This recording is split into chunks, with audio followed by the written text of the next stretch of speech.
Hello and good evening. I'm Melissa Idris. Welcome to Consider This. This is the show where we want you to consider and then reconsider what you know of the news of the day. During the retabling of Budget 2023, Prime Minister Anwar Ibrahim spoke of plans to amend the Whistleblower Protection Act this year to better safeguard informers of corruption and misconduct. He also said the government was planning to table the Public Procurement Act soon. However, no details have been provided as to what the amendments will be or when either of these bills will be tabled in Parliament. So let's ask our guests today what they would like to see go into these planned bills. Let's start with anti-corruption activist K. Sudagaran Stanley. He is the Deputy CEO at the Centre to Combat Corruption and Cronyism, better known as C4. Stanley, welcome to the show. Thanks for joining me. What do you make of the Prime Minister's announcement to reform the Whistleblower Protection Act? Thank you, Melissa. Thank you, Melissa, for having me on the show. Well, I think the announcement by Prime Minister Anwar Ibrahim is very, very much welcome. It's long overdue. And I think this is one of the biggest things that we have been, pushing for, which is the amendments to the Whistleblower Protection Act. Because when the government says that it wants to actually accelerate the fight against corruption, one of the main areas that we need to look at is how do we actually protect those who actually come forward to blow the whistle. And Malaysia has very weak whistleblower protection laws. Since the last 13 years of inception, there have been a number of cases, and I think a major failure on the part of the Act to actually protect whistleblowers that come forward. We have seen many, many cases in the past. Very recent, of course, you can even quote the case of our former staff, Lalita, who exposed certain issues in regards to the current chief commissioner and was herself sued by the chief commissioner. These kind of cases, and not only her, of course, there are many other different cases, actually shows us that the weakness in the law needs to be addressed, and it's time. And I think we really welcome the explanation or the announcement by Prime Minister that he is about to actually table this. Right. Stanley, can you elaborate exactly where those weaknesses are?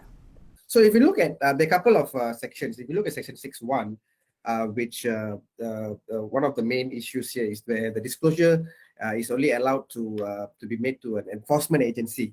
And this becomes a problem, right? Because there are times where also the complainant wants to go to the media, wants to go to the lawyer, or wants to go even and make a complaint to different government agencies and so on. But if that person does that, then what happens is the Act doesn't cover the person from giving the person protection. So that's a major flaw.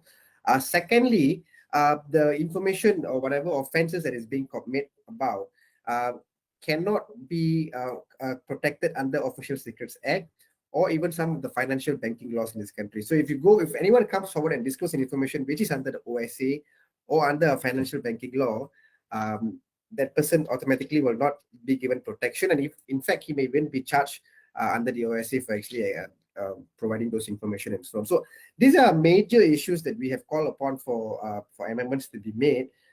Because really, if we want to encourage people to come forward to blow the whistle, we must provide them with proper, strong protection, especially when we are talking in the context of civil servants here, right? Many civil servants are afraid to actually come about and blow the whistle because they know that some sort of detrimental action may be taken against them. And even, when we talk about detrimental action, the Act in itself doesn't even clearly set out who would actually be responsible to be held accountable when detrimental action are taken against an officer. For example, so I've had cases in the past where government officers who made complaint to MACC were actually transferred departments to different states. So now in this kind of situation, now who's actually held accountable? Would the Ketua Pengarah of the department, or would the minister, or would the Prime Minister? So this sort of issues should be actually clearly spelled out in the Act, so that when it happens in the future, we know who to go after, and civil servants are also really compelled and feel protected to come forward and actually make a complaint. Okay, so you laid out a few of the weaknesses. I might pull at those different threads. Let's start with the fact that external whistleblowing is not allowed. So whistleblowers can only go to, is it PDRM and MACC? Are those the only enforcement agencies that they can report? Enforcement agencies like immigration, like customs, all those have enforcement powers. These are enforcement agencies. I see. Okay. All right. So how do you see a reform to whistleblower laws being expanded to include civil societies, anti-graft operations like yourself, media like ourselves. How do you see us all playing a role in being part of the whistleblower law? Yeah, so basically, of course, the enforcement agencies can be the one who actually receives the complaint, but the complainant should not lose the protection when he actually goes to third parties like the media or the civil society organization like us or even lawyers to actually seek for help or expose some of the issues.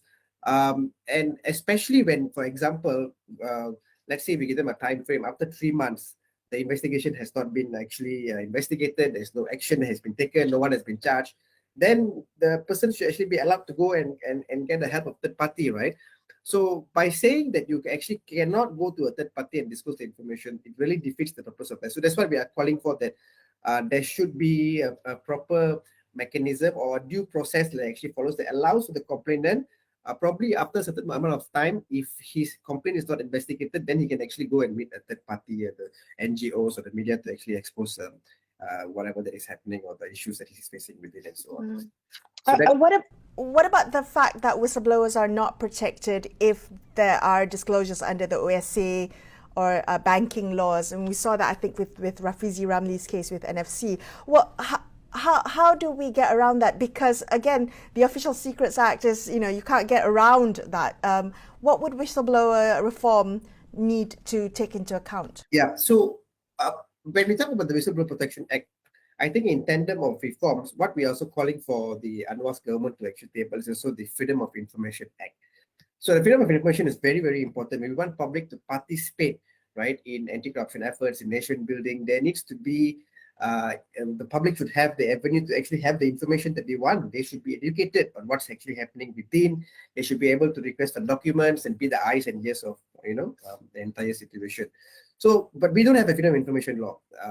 So first, we need to call the government to table the freedom of information law, and for the OSA to actually be used only on really, secretive issues such as defense, because we know there is a need to actually narrow down that scope, and we should include a defense of public interest in the act. So when actually a civil servant or even the public who wants to disclose the information in purpose because it is a matter of public interest, then he should not be actually charged or be regarded as committing an offense under the OSA for that purpose when he exposes some malpractices or corruption. Because it doesn't make sense when someone comes and exposes, for example, an LCS scandal issue where billions have been swindled off, and then he actually been charged in court because he exposed the issue. Where's the balance here, right? So that's what we're calling for, a defense of public interest to actually be included to that legislation. And then that issue of avenues for recourse when there are actions taken against, retaliation taken against whistleblowers. Who do you think that who should be accountable in charge of that? Yeah, so if you look at the private sector's corporate liability provision, right, this also brings us to my other point I also want to touch, right? The new corporate liability provision, section 17A, makes actually the directors of company and even the top management of companies liable if their company staff were to be involved or agents were to be involved in any corrupt practices. Now, the under section 17A, there is a point where the Prime Minister's department has actually come out with a guideline for companies to follow, where one of the guidelines is where there should be an internal whistleblowing mechanisms within the companies that need to be set up, and that can be used as a defense in court in the event the managers or their board of directors are actually called and be charged up in court and so on. So my point here is this: when we talk about the internal disclosure channel earlier, there's note that we talked about, right? The disclosure channels. Section 6 is also actually not harmonized with this section 17A, because section 17A here calls for the companies to set up an internal whistleblower protection system, while section 6 of the Whistleblower Act says no, you cannot go and report to anyone except to the enforcement agency. So there's a clash of the two different laws here, which we expect the government to actually identify and to make it correct in the coming amendments.